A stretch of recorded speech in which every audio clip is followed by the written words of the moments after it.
পুজো খাবো হবে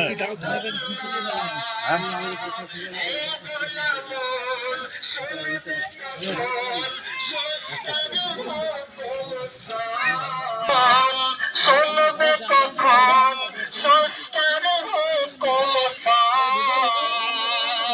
সকল সৃষ্টি যাবে সৃষ্টি যাহার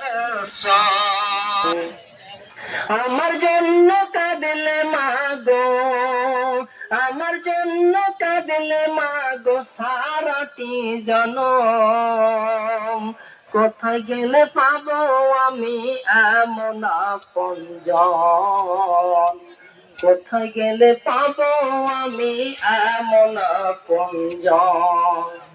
এই মুহূর্তে 7:36 সময় হয়েছে, 7টা বেজে সময় জামাত দাঁড়িয়ে যাবে ইনশাআল্লাহ। তার আগে আগেই আপনারা কাল বিলম্ব না করে যত শীঘ্র সম্ভব ঈদগাহের মাঠে এসে প্রথম দিক থেকে সামনের দিক থেকে আপনারা কাতারকে সোজা করে নষ্ট করবো, সেগুলো না করে আমরা যদি যারা মাতাছি তারা যদি বলি তো আমরা কিন্তু সাইলেন্ট হয়ে যাব, আমরা চুপ হয়ে যাব, আমরা ওই সব কাজে যাব না। তো কমসে কম 12 মাস নামাজের জন্য আপনাদেরকে আহ্বান করছি। যে সমস্ত তবলিগ ভাইরা আছে তবলিগ করছেন, কেন করছেন সেটা আপনারা সবাই অবগত আছেন। তাই হাফিজ সাহেব আমাদের এসেছেন, দুটো কথা বলতে, আমরা শুনুন।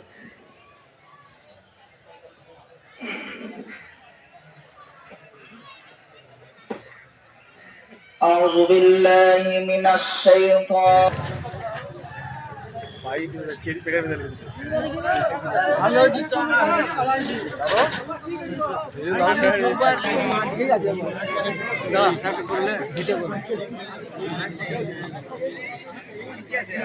ক্যামেরা